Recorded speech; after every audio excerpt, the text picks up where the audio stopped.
The rain tapped rhythmically against the windows of the cozy suburban home as Emma stood in the kitchen, preparing dinner.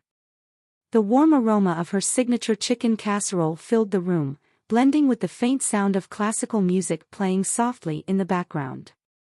It was a typical Friday evening, and she was looking forward to a quiet weekend with her husband, David. David walked into the kitchen, his face a mix of excitement and hesitation. He hesitated for a moment, watching Emma as she busied herself with setting the table. Clearing his throat, he said, "Emma, can we talk for a minute?" Emma looked up, sensing the seriousness in his tone. "Sure, what's on your mind?"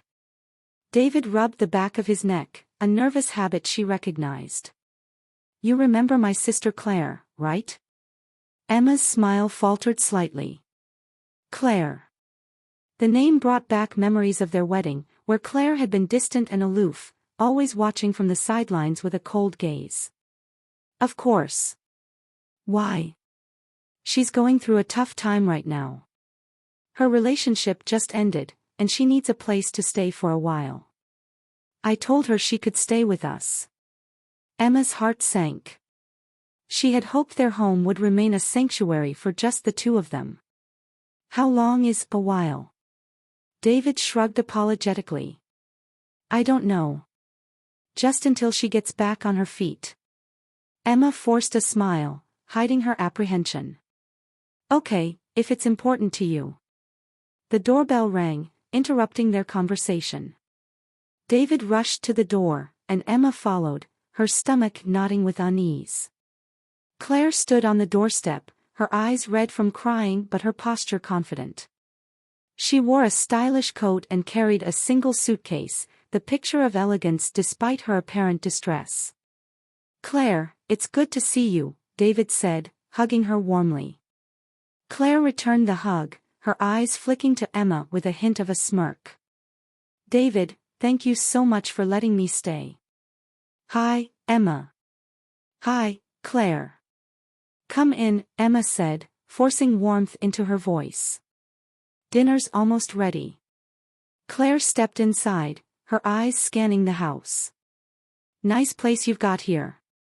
As they sat down to eat, Claire's presence was palpable, an unspoken tension hanging in the air. She picked at her food, occasionally glancing at David and Emma with an appraising look. "This casserole is delicious," Claire said, her tone dripping with insincerity. "Emma, you must spend a lot of time in the kitchen." Emma smiled tightly. "I enjoy cooking." David, oblivious to the undercurrent, tried to steer the conversation to lighter topics. "Claire, have you thought about what you want to do next?" Claire shrugged. "I'm not sure yet. Maybe find a job in the city. Something exciting." "You're welcome to stay as long as you need," David said. Emma's smile strained. "Yes, of course." Over the next few days, Claire's presence became increasingly intrusive. She would make offhand comments about Emma's housekeeping, her cooking, even her relationship with David. At first, Emma tried to brush it off, but the barbs began to sting. One evening, as Emma was folding laundry, Claire walked into the room. "You know, Emma, David used to date girls who were a bit more sophisticated." Emma paused, her hands tightening around a shirt. "I'm sure he did. But he married me." Claire smirked. "Yes, he did. I just hope he doesn't get bored." The words hung in the air like a dark cloud. Emma's chest tightened with anger and doubt, but she refused to let Claire see her rattle. "Thank you for your concern, Claire. But David and I are very happy." As the weeks passed, Claire's subtle sabotage intensified. She would leave doors open, causing drafts that would make Emma sick. She accidentally spilled coffee on important documents Emma was working on for her freelance job. She even began to monopolize David's time, dragging him out for drinks or long talks about her problems. One night, as David and Claire were out again, Emma received a call from her best friend, Lisa.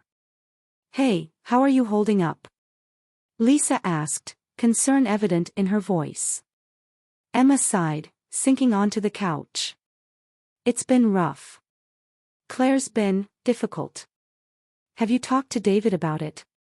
I've tried, but he just thinks I'm being paranoid. He feels guilty because Claire's going through a tough time. Maybe you should start documenting things. Keep a record of what she's doing. It might help convince David. Emma nodded, a sense of resolve hardening within her. You're right. I'll start keeping track.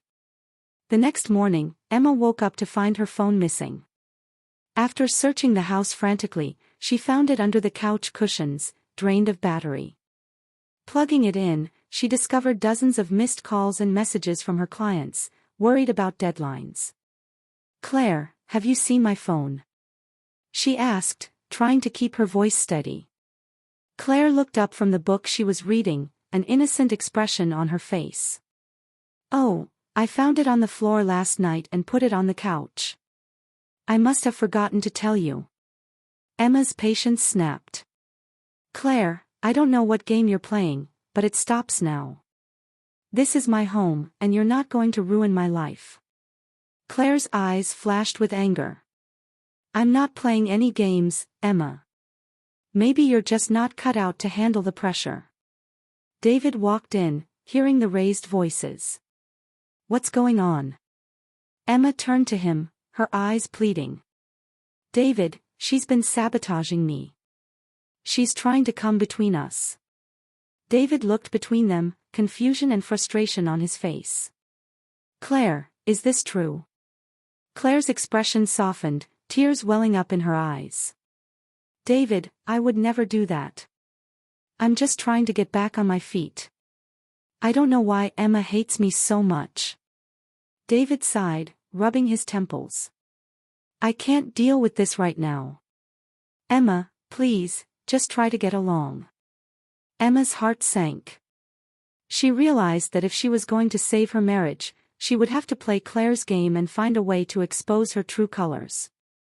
As she watched Claire's smug smile, a steely determination settled within her. This was her home, her life, and she would not let Claire destroy it.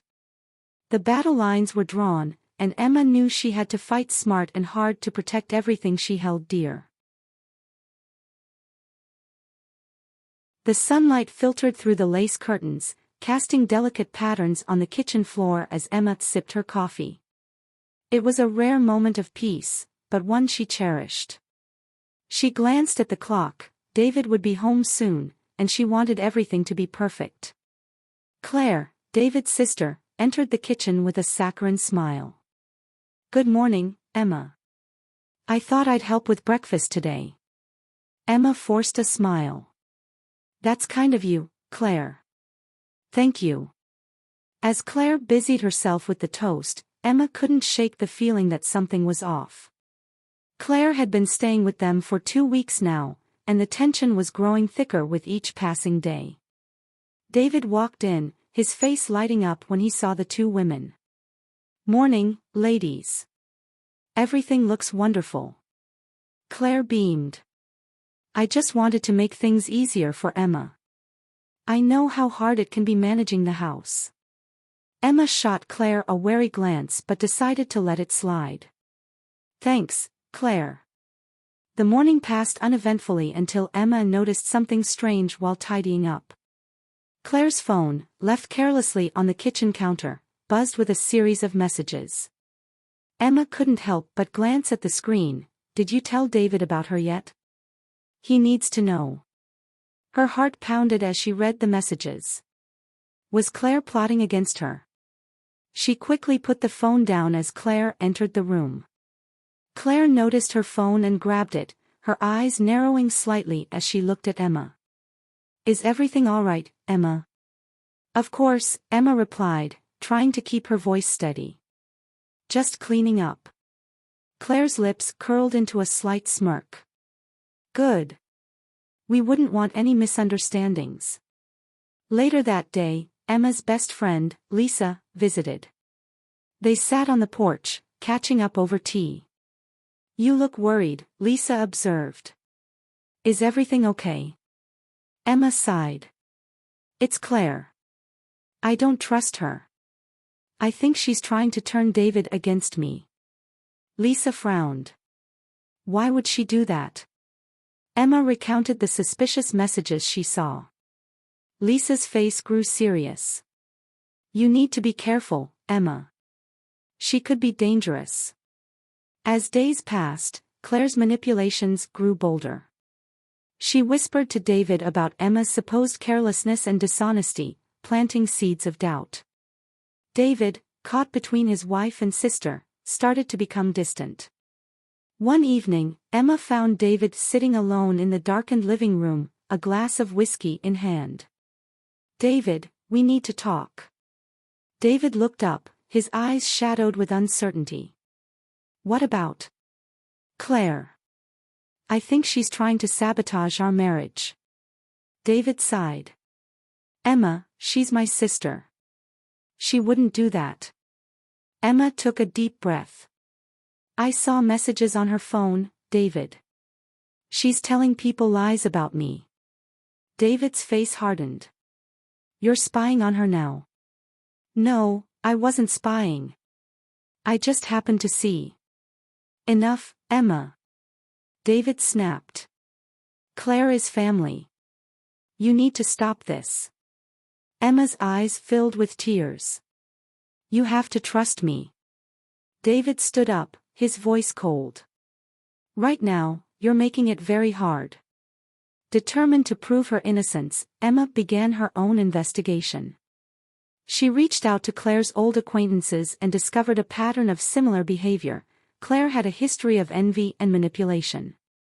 Emma compiled the evidence, hoping it would be enough to convince David. Meanwhile, Claire continued her schemes. She staged incidents to make Emma look bad, like accidentally spilling wine on important documents and blaming Emma for it. Each incident drove a wedge deeper between Emma and David. One night, as Emma lay in bed, she overheard a hushed conversation between Claire and someone on the phone. She's starting to suspect, Claire whispered. We need to act fast. Emma's blood ran cold. She couldn't let Claire win. She decided it was time to confront her. The next morning, Emma cornered Claire in the kitchen. We need to talk. Claire feigned innocence. About what? About your lies. I know what you're doing, and I have proof. Claire's eyes flashed with anger. You don't know anything. Emma stood her ground. I know enough. And I'm going to tell David everything. Claire laughed, a cold, hollow sound. You really think he'll believe you over me? You're so naive, Emma. That evening, Emma showed David the evidence she had gathered. He looked at the documents, his face pale. This can't be true. It is, David. Claire has been manipulating us all along. David's expression shifted from disbelief to fury. He stormed into the living room where Claire sat, sipping wine. Claire, we need to talk. Claire looked up, feigning surprise. What is it, David? David threw the papers onto the table. Explain this. Claire's eyes widened, but she quickly recovered, her voice calm. Those are lies, David. Emma is trying to turn you against me. David shook his head. I don't believe you anymore, Claire. You've gone too far. Claire's mask of calm shattered. You can't do this to me. I'm your sister. And Emma is my wife, David said, his voice firm. It's time for you to leave. As Claire packed her things, she shot Emma a look filled with pure hatred. This isn't over, she hissed. I'll make you pay. In the days that followed, David and Emma began to rebuild their trust. The house felt lighter, the tension slowly dissipating. But Emma knew Claire's threat was real, and she remained vigilant, knowing that Claire would stop at nothing to get her revenge. Subscribe now for more suspense. The intrigue and drama are just getting started. Will Emma and David's marriage survive Claire's schemes? Can Emma outsmart her jealous sister-in-law and uncover the dark family secrets that threaten to tear them apart? Hit the subscribe button and turn on notifications so you don't miss the next thrilling chapter.